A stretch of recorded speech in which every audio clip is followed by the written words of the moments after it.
ഇന്ന് ഞാൻ ഉണ്ടാക്കുന്നത് ചില്ലി ചിക്കൻ ആണ്. നമുക്ക് റെസ്റ്റോറൻറ്റിൽ കിട്ടുന്ന ഏകദേശം അതേ ടേസ്റ്റിലുള്ള ഒരു ചില്ലി ചിക്കൻ റെസിപ്പിയാണിത്. അപ്പോൾ ഇതെങ്ങനെയാണ് ഉണ്ടാക്കുന്നതെന്ന് നോക്കാം. ഇതിനു വേണ്ടി ഞാനിവിടെ എടുത്തിരിക്കുന്നത് 1 കിലോഗ്രാം ബോണോട് കൂടിയിട്ടുള്ള ചിക്കനാണ്. ബോൺലെസ് ചിക്കൻ വേണമെങ്കിലും യൂസ് ചെയ്യാം. അപ്പോൾ ഇത് ചെറുതായിട്ട് കട്ട് ചെയ്തതിന് ശേഷം നന്നായിട്ട് കഴുകി വെള്ളം മുഴുവൻ കളഞ്ഞെടുത്ത ചിക്കനാണ്. ഇതിലേക്ക് 1.5 ടേബിൾ സ്പൂൺ ഇഞ്ചി വെളുത്തുള്ളി പേസ്റ്റ് ചേർക്കാം. ഇതിലേക്ക് 1 ടീസ്പൂൺ കുരുമുളക് പൊടിച്ചതും കൂടി ചേർക്കാം. ഇത്രയും ചിക്കൻ ആവശ്യമായിട്ടുള്ള അത്രയും ഉപ്പ് ചേർത്ത് കൊടുക്കുക. ഇനി ഇതിലേക്ക് 1 ടീസ്പൂൺ സുർക്ക അതായത് വിനാഗിരി ചേർക്കാം. ഇതെല്ലാം കൂടി നന്നായിട്ടൊന്ന് മിക്സ് ചെയ്തെടുക്കുക. നന്നായിട്ട് കൈകൊണ്ട് തിരുമ്മി മിക്സ് ചെയ്തെടുക്കണം.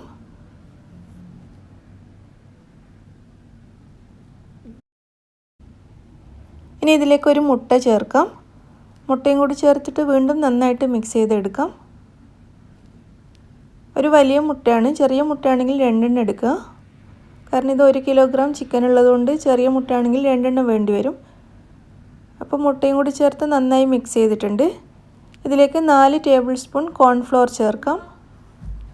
അതായത് 1/4 കപ്പ് കോൺഫ്ലോർ ചേർക്കുക. ഇനി ഇതിലേക്ക് 3 ടേബിൾ സ്പൂൺ മൈദ ചേർക്കാം. 1/2 ടേബിൾ സ്പൂൺ വരെ ഓയിൽ ചേർക്കാം. ഞാനിവിടെ ഒലീവ് ഓയിലാണ് ചേർക്കുന്നത്. വെളിച്ചെണ്ണ ഒഴികെ മറ്റേതെങ്കിലും ഓയിൽ ചേർക്കുക. വെളിച്ചെണ്ണ ഒരിക്കലും ചേർക്കരുത്. എന്നിട്ട് ഇതെല്ലാം കൂടി നന്നായിട്ട് മിക്സ് ചെയ്തെടുക്കുക.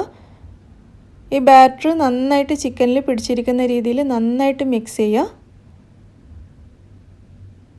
അതിനുശേഷം നമുക്കിതിവിടെ അടച്ച് വെക്കാം. ഇതിങ്ങനെ ഒരു അരമണിക്കൂറെങ്കിലും മാരിനേറ്റ് ചെയ്ത് വെക്കണം. അരമണിക്കൂർ മുതൽ 3/4 മണിക്കൂർ വരെ വെക്കാം. അതിനുശേഷം നമുക്ക് ഈ ചിക്കൻ നന്നായിട്ട് ഫ്രൈ ചെയ്തെടുക്കാം. ഈ സമയം കൊണ്ട് നമുക്ക് മറ്റുള്ള സാധനങ്ങളൊക്കെ റെഡിയാക്കി എടുക്കാം. ഞാനിവിടെ ഒരു 8-9 അല്ലി വരെ വലിയ വെളുത്തുള്ളിയും 3 ചെറിയ കഷ്ണം ഇഞ്ചി എടുത്തിട്ടുണ്ട്. ഈ വെളുത്തുള്ളി ഒന്ന് നുറുക്കിയെടുക്കണം. കത്തി വെച്ചിട്ടോ അതല്ലെങ്കിൽ ഇതുപോലൊരു ഗാർലിക് പ്രസ്സർ ഉപയോഗിച്ചിട്ടോ നന്നായിട്ടൊന്ന് നുറുക്കിയെടുക്കാം. അതുപോലെ ഇഞ്ചിയും ഇതിൽ വെച്ചിട്ട് നമുക്കൊന്ന് നുറുക്കിയെടുക്കാം.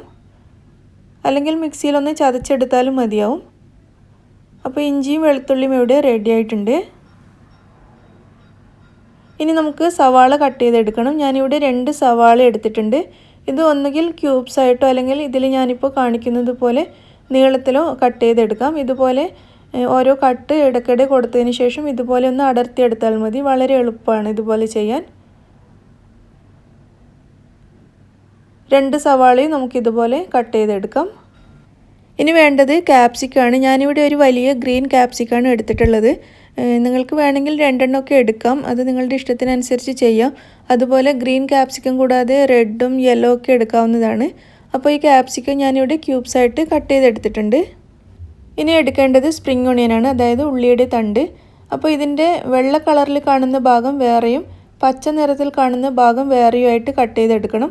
കാരണം രണ്ടും നമുക്ക് 2 പ്രാവശ്യമായിട്ട് ചേർക്കാനുള്ളതാണ്. അതുകൊണ്ട് വേറെ ആയിട്ട് കട്ട് ചെയ്ത് വെക്കുക. തണ്ടിൻ്റെ ഭാഗത്തുള്ളത് ആദ്യം ഒന്ന് കട്ട് ചെയ്തെടുക്കുക. അതിനുശേഷം ഗ്രീൻ കളറുള്ള ഭാഗം വേറെ കട്ട് ചെയ്ത് വെക്കുക. അപ്പോൾ ഇതൊക്കെ ഇവിടെ റെഡി ആയിട്ടുണ്ട്. ഇതിവിടെ മാറ്റി വെക്കാം. ഇനി ഒരു പാത്രത്തിൽ ഒരു ബൗളിൽ 1 കപ്പ് വെള്ളം എടുക്കുക. ഈ വെള്ളത്തിലേക്ക് 1 ടീസ്പൂൺ വിനാഗിരി ചേർക്കാം. ഇനി ഇതിലേക്ക് 3 ടേബിൾ സ്പൂൺ സോയാ സോസ് ചേർക്കാം. ഇനി ഇതിലേക്ക് 2 ടീസ്പൂൺ മുളക് പൊടിയും കൂടി ചേർക്കാം. ചില്ലി പേസ്റ്റ് കയ്യിലുണ്ടെങ്കിൽ അത് ചേർത്താലും മതി. അതല്ലെങ്കിൽ മുളക് പൊടി ചേർക്കുക.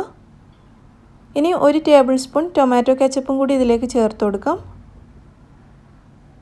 ഇതെല്ലാം കൂടി ഒന്ന് മിക്സ് ചെയ്തെടുക്കുക. നന്നായിട്ട് മിക്സ് ആയതിനു ശേഷം ഇതിലേക്ക് 1.5 ടേബിൾ സ്പൂൺ കോൺഫ്ലോർ ചേർത്തിട്ട് അതും കൂടി നന്നായിട്ട് മിക്സ് ചെയ്തെടുക്കുക.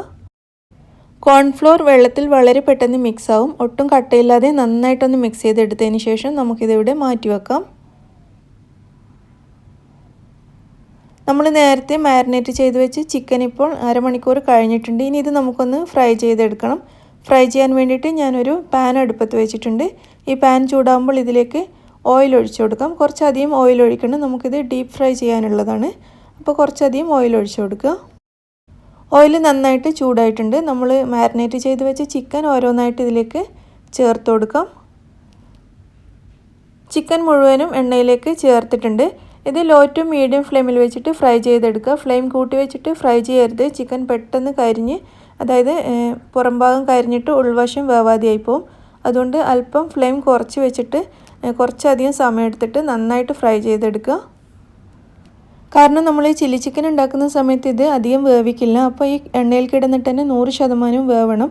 അപ്പോൾ ചെറിയ തീയിൽ വെച്ചിട്ട് നന്നായിട്ട് ഇത് വേവുന്നത് വരെ ഫ്രൈ ചെയ്തെടുക്കുക.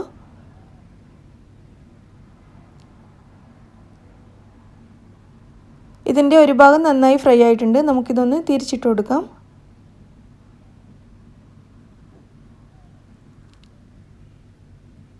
തിരിച്ചിട്ടതിന് ശേഷം ഇതിൻ്റെ മറ്റേ വശവും നന്നായിട്ടൊന്ന് ഫ്രൈ ആവാൻ വേണ്ടിയിട്ട് വെയിറ്റ് ചെയ്യുക.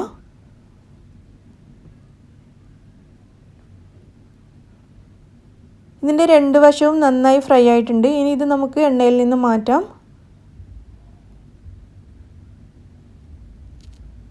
ചിക്കൻ മുഴുവനും എണ്ണയിൽ നിന്ന് മാറ്റിയിട്ടുണ്ട്. ബാക്കിയുള്ള ചിക്കനും കൂടി നമുക്കിതുപോലെ ഫ്രൈ ചെയ്തെടുക്കാം. അങ്ങനെ മുഴുവൻ ചിക്കനും ഞാനിവിടെ ഫ്രൈ ചെയ്തെടുത്ത് വെച്ചിട്ടുണ്ട്. നന്നായിട്ട് വെന്തിട്ടുണ്ട്, നന്നായി മൊരിഞ്ഞിട്ടുണ്ട്. ഇനി നമുക്ക് ചില്ലി ചിക്കൻ ഉണ്ടാക്കാൻ സ്റ്റാർട്ട് ചെയ്യാം. അതിനുവേണ്ടി ഞാനൊരു പാൻ അടുപ്പത്ത് വെച്ചിട്ടുണ്ട്. പാൻ ചൂടാകുമ്പോൾ ഇതിലേക്ക് 3 ടേബിൾ സ്പൂൺ എണ്ണ ഒഴിച്ചു കൊടുക്കാം. ഞാനിവിടെ ചിക്കൻ ഫ്രൈ ചെയ്ത എണ്ണ തന്നെയാണ് എടുത്തിട്ടുള്ളത്. കാരണം അത് തണുത്തിട്ടൊന്നുമില്ല. ചൂടോടുകൂടി ഇരിക്കുമ്പോൾ അത് തന്നെ യൂസ് ചെയ്യാം. തണുത്ത് കഴിഞ്ഞിട്ട് കുറേ സമയം കഴിഞ്ഞിട്ടാണ് നമ്മൾ ചില്ലി ചിക്കൻ ഉണ്ടാക്കുന്നതെങ്കിൽ ആ എണ്ണ യൂസ് ചെയ്യേണ്ട. ചൂടോടുകൂടി തന്നെ ഇരിക്കുകയാണെങ്കിൽ അത് തന്നെ യൂസ് ചെയ്താൽ മതി. ഞാൻ ഈ എണ്ണ പാത്രത്തിൻ്റെ എല്ലാ ഭാഗത്തേക്കും ഒന്ന് ചുറ്റിച്ച് കൊടുത്തിട്ടുണ്ട്. എണ്ണ നന്നായി ചൂടായിട്ടുണ്ട്. ഇനി നമ്മൾ കട്ട് ചെയ്ത് വെച്ച സ്പ്രിംഗ് ഓണിയൻ്റെ വെള്ള കളറിലുള്ള ഭാഗം ഇതിലേക്ക് ചേർത്ത് കൊടുക്കാം. അതിനുശേഷം നമ്മൾ കട്ട് ചെയ്ത് വെച്ച ഇഞ്ചിയും വെളുത്തുള്ളിയും കൂടി ചേർക്കാം. ഇത് മൂന്നും ഒരുമിച്ച് നന്നായിട്ടൊന്ന് വഴറ്റിയെടുക്കുക. ഇതൊക്കെ ചെയ്യുന്ന സമയത്ത് ഫ്ലെയിം അല്പം ഒന്ന് കൂട്ടി വെക്കണം. നമ്മൾ ചൈനീസ് റെസിപ്പിയൊക്കെ ഉണ്ടാക്കുന്ന സമയത്ത് ഫ്ലെയിം അല്പം ഒന്ന് കൂട്ടി വെച്ചിട്ട് ഉണ്ടാക്കുമ്പോഴാണ് അതിൻ്റെ നല്ലൊരു ടേസ്റ്റ് കിട്ടുന്നത്. അപ്പോൾ ഫ്ലെയിം നന്നായിട്ട് കൂട്ടി വെക്കുക. ഇതൊന്ന് വഴറ്റിയതിന് ശേഷം നമ്മൾ കട്ട് ചെയ്ത് വെച്ച ക്യാപ്സിക്കവും സവാളയും ഇതിലേക്ക് ചേർത്ത് കൊടുത്ത് അതും കൂടി ഇതിലേക്ക് നന്നായിട്ടൊന്ന് മിക്സ് ചെയ്തെടുക്കാം.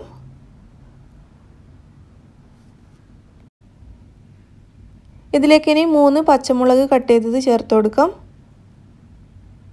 പച്ചമുളകും ചേർത്തിട്ട് ഒന്നുകൂടി നന്നായിട്ട് മിക്സ് ചെയ്യാം. ഇതെല്ലാം കൂടി ഒരു 2 മിനിറ്റ് മാക്സിമം ഒന്ന് നന്നായിട്ട് വഴറ്റിയെടുക്കുക. അപ്പോഴേക്കും ഇതൊന്ന് വാടിയിട്ടുണ്ടാവും. ആ സമയത്ത് നമ്മൾ നേരത്തെ റെഡിയാക്കി വെച്ച സോസ് ഒന്നുകൂടി സ്പൂൺ വെച്ച് നന്നായി മിക്സ് ചെയ്തതിന് ശേഷം ഇതിലേക്ക് ഒഴിച്ചു കൊടുക്കുക.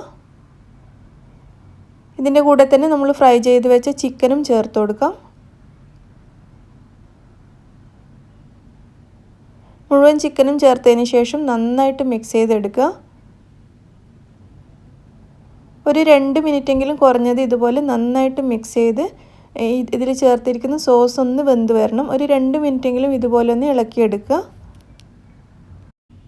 ഈ സമയത്ത് ഞാനിതിലേക്ക് 3-4 തുള്ളി റെഡ് ഫുഡ് കളർ ചേർക്കുന്നുണ്ട്. നിർബന്ധമില്ല, ഞാനിതൊരു റെസ്റ്റോറൻറ്റ് സ്റ്റൈലിൽ ചെയ്യുന്നതുകൊണ്ട് അതേ ഒരു കളർ കിട്ടാൻ വേണ്ടി മാത്രം ചേർക്കുന്നതാണ്. വീട്ടിലുണ്ടാക്കുന്ന സമയത്ത് ഇത് ചേർക്കണ്ട. കുട്ടികൾക്കൊന്നും കൊടുക്കുമ്പോൾ എന്തായാലും ചേർക്കണ്ട. ഞാനിന്ന് ഇതൊരു റെസ്റ്റോറൻറ്റ് സ്റ്റൈലിൽ ചെയ്യുന്നത് കൊണ്ട് കാണാനും അതുപോലെ തന്നെ ഇരിക്കാൻ വേണ്ടിയിട്ട് ഒരല്പം ചേർത്തതാണ്. ഇനിയിപ്പോൾ നമ്മൾ ഉപ്പ് ചെക്ക് ചെയ്ത് നോക്കിയിട്ട് ആവശ്യമാണെങ്കിൽ ഇതുപോലെ അല്പം ചേർത്ത് കൊടുക്കുക. അതുപോലെ 1 ടീസ്പൂൺ കുരുമുളക് പൊടിയും കൂടി ഇതിലേക്ക് ചേർത്ത് കൊടുക്കാം. അത് രണ്ടും ചേർത്തിട്ട് വീണ്ടും നന്നായിട്ടൊന്ന് മിക്സ് ചെയ്യുക. ഇനി ഇതിലേക്ക് സ്പ്രിംഗ് ഓണിയൻ്റെ ഗ്രീൻ കളറിലുള്ള പാർട്സും കൂടി ചേർത്ത് കൊടുക്കാം. വീണ്ടും മിക്സ് ചെയ്തെടുക്കുക. ഇനി ഞാൻ ഇതിലേക്ക് ഒരു 2 ടീസ്പൂൺ വരെ വെളുത്ത എള്ള് ചേർക്കുന്നുണ്ട്. നിർബന്ധമില്ല, പക്ഷെ ചേർത്ത് കഴിഞ്ഞാൽ നല്ല ടേസ്റ്റ് ആയിരിക്കും. അപ്പോൾ നിങ്ങളുടെ കയ്യിൽ ഉണ്ടെങ്കിൽ ചേർക്കുക, ചേർത്തില്ലെങ്കിലും കുഴപ്പമൊന്നുമില്ല.